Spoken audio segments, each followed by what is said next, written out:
Why don't these women just leave the Haredi world? Why are they a part of the world?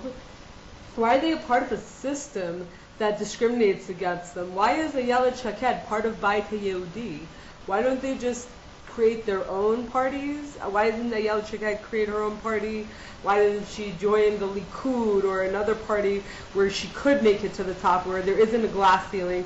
Why don't these women from Ubizchutan even leave the Haredi world and join the Likud as national religious women? You know, religious feminist women get asked this question all the time.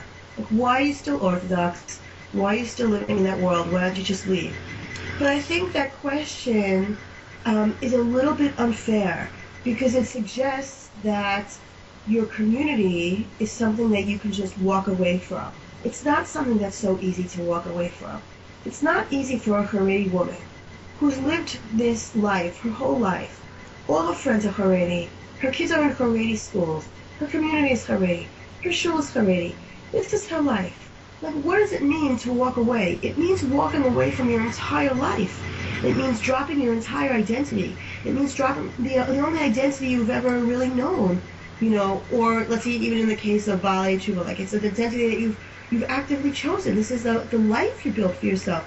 How many people would be willing to just drop their entire lives, drop their family, their community, everything they know, their entire lifestyle? That it makes more sense to just say, look, we have a problem. It's a gender problem. A gender problem seems like it's something that you can fix. It doesn't feel like it has to be it doesn't have to identify everything about the community. It doesn't have to characterize everything about your life. It's just a problem that needs to be fixed. So I really, it's really hard for me sometimes to hear that. I get posed that question all the time. Like, why be Orthodox? Why would an Orthodox feminist be Orthodox? And walking away from your community is not an easy thing, and it's not a simple thing, and it's not something that most people would be so willing to do. Especially when you live Orthodoxy, it's very all-defining and it's all-consuming. It defines how you travel the world. It defines how you interact with people. It defines how you wake up in the morning and how you dress and how you eat and how you associate with people. It defines a lot of your belief system. And so, to walk away from all of that, to be asked, why don't you just drop all of that, is a little bit of an unfair question.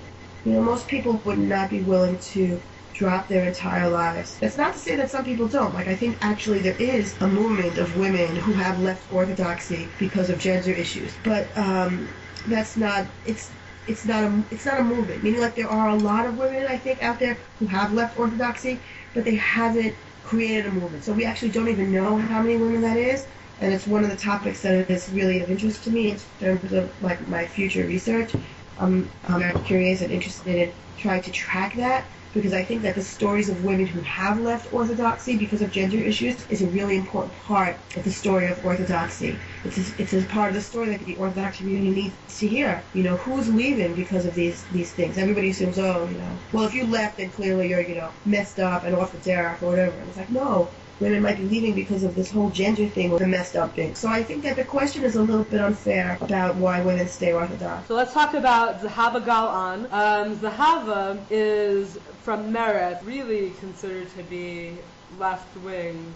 Zahava represents the left, she represents Meretz. She's done a lot of work on human rights. Can you tell us a little bit about her background? Have people heard of her until this election? Zahava Galan has been a feminist MK in the Knesset for a while. I think she's very well known, especially in non-Orthodox circles. And in religious circles, obviously she's painted as the devil incarnate, like I said before. Like, really, it's like that. But I think she's really been out there on the front lines promoting feminist issues for a few Knessets already.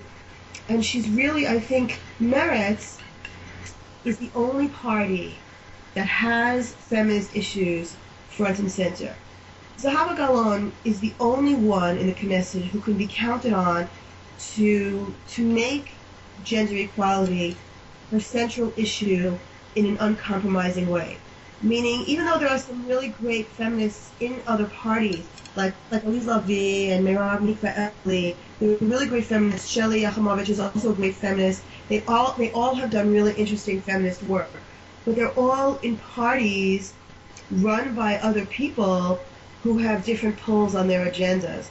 So there have been moments in the Knesset when feminist legislation has stalled because women from other parties couldn't necessarily be counted on to vote 100% feminist because they had to deal with party discipline on other issues.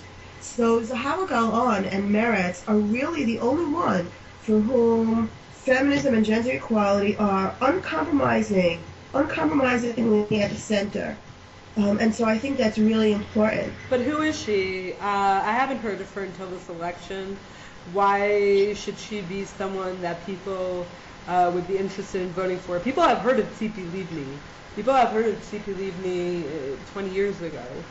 Who is Zahava? I'm really surprised to hear of Zahava Gal'an until this election. She's been around for a while.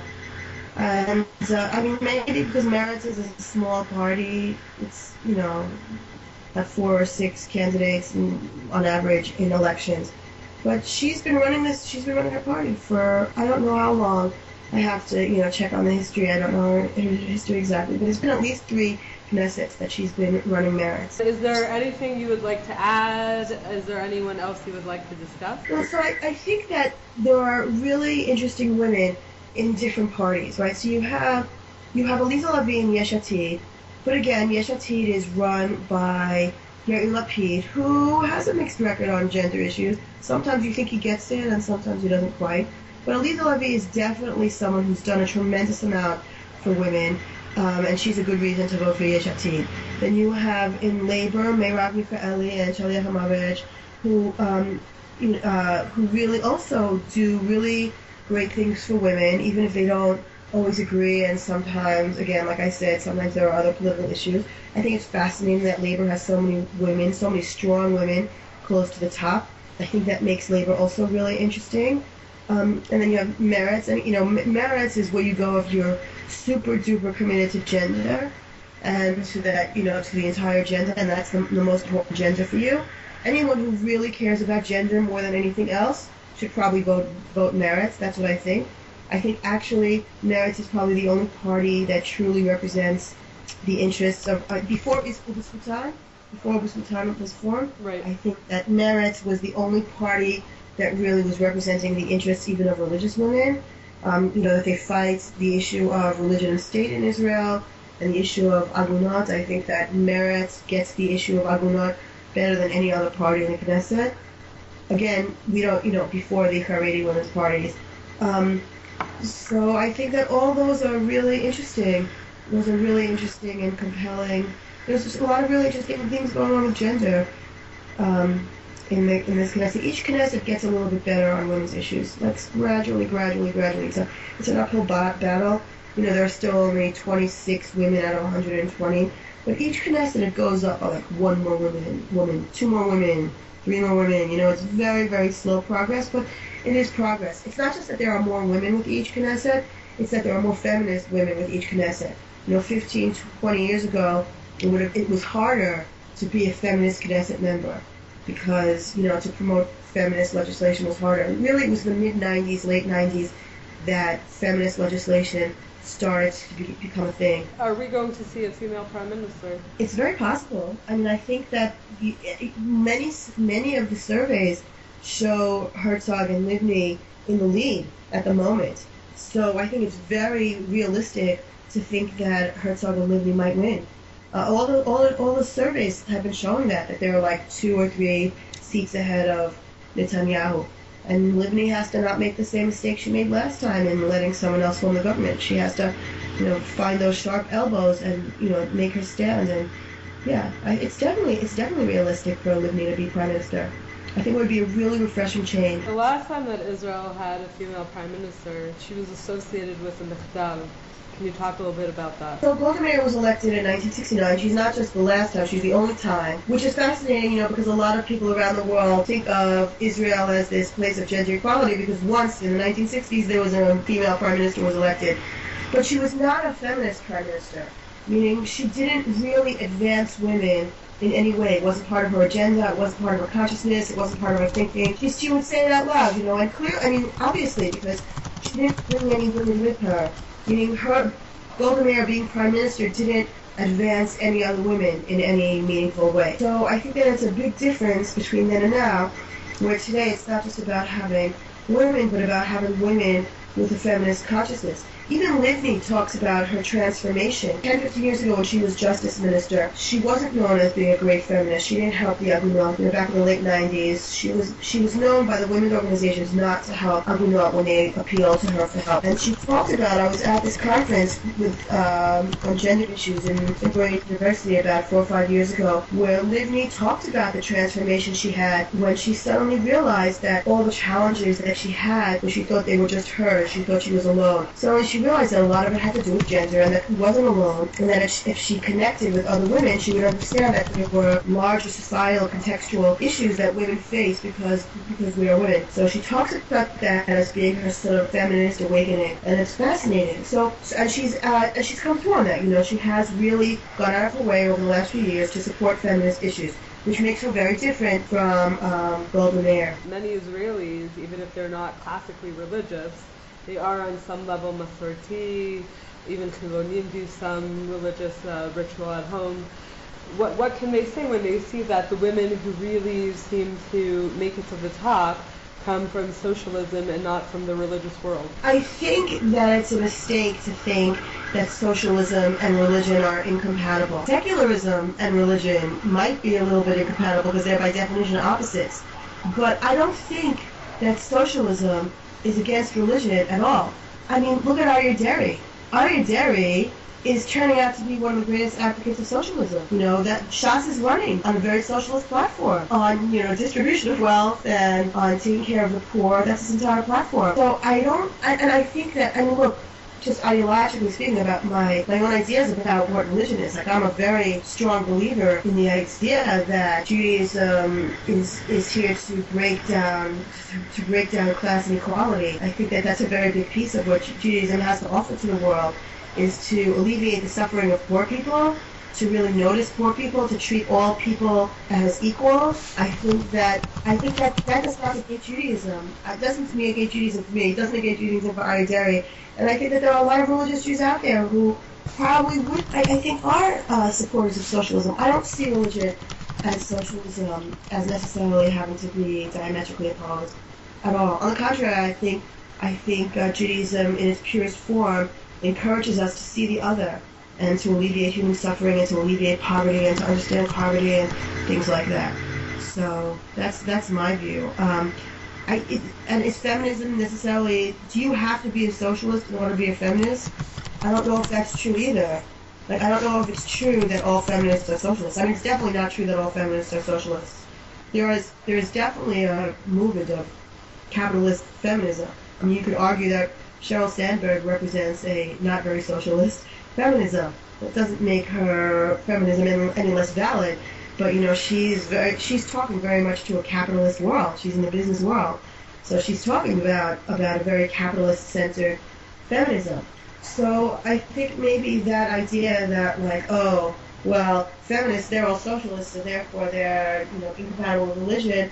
I think that there might be some paradigms in there that need to be broken apart, because I don't think that they're necessarily true. Meaning that it might be people who divide between them, but they really have overlapping values. Right, that's what I was saying, that in the religious world, leftist is a slur. It's just sort of used as this moniker. Oh, you're leftist, or you're, Tel Aviv, or, whatever it is that the religious world has to do in order to denounce the other and to make the other into, not legitimate. So that's how all of these black and white paradigms are formed, but I don't think that they're rooted in truth. I don't think it's true. I don't think that it's true that socialism is incompatible with religion. I think it's just another way for religious ideologues to delegitimize the other. It's just one of many monikers to delegitimize the other. Oh, leftist. Oh, socialist. oh, secularist, oh, you're off the dare, oh, you're not really true, oh, you're not really religious, oh, you're not really halachic. Like, there are a lot of ways that the religious world has for delegitimizing the other. They're just labels. It's not true. It's not based in truth. And back to one of the legacies that Golda Meir left, she is held responsible for a major snafu by the government with respect to the Yom Kippur War. It was known in Israel as the Mechdal. Can you speak a little bit more about that?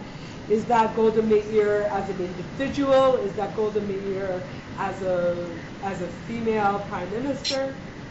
No. I don't think that has anything at all to do with gender. And I think that there are a lot of stereotypes out there about, oh, women don't know how to make a decision, oh, women are too emotional, women are too this. It's all rubbish. It's total rubbish. It's just, again, another way to sort of paint women as, oh, women are not fit to be leaders, oh, women. What Golda Meir did, we have no idea. We have no idea how anybody else would have fared sitting in her seat.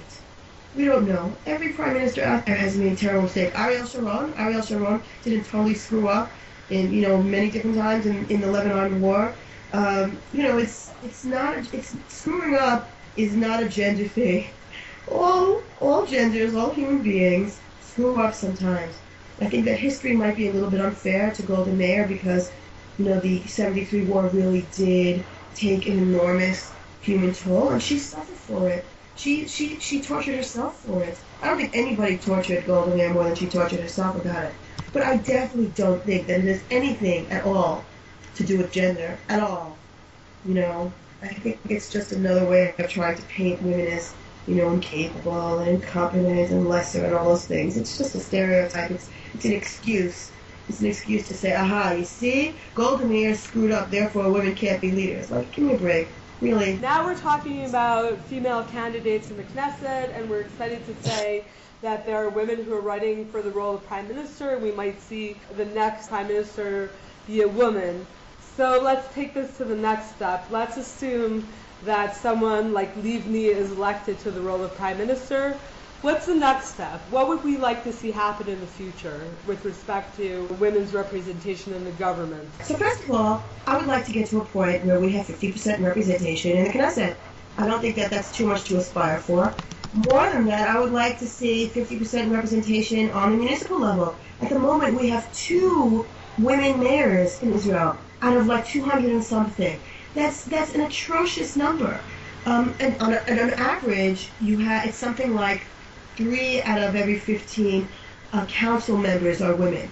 So on the local level, and theoretically, local politics should be easier for working parents to manage because it's close to home and things like that. On the local level, the female representation is appalling. So there's that. So there's getting more women in the Knesset. There's getting more women on the local level. It's getting society to appreciate women, to really try to encourage women. And of course, it's getting more feminist legislation, more pro-feminist legislation. And it's also really pushing to make anti-feminist legislation and anti-feminist practices and anti-women practices to make them illegal.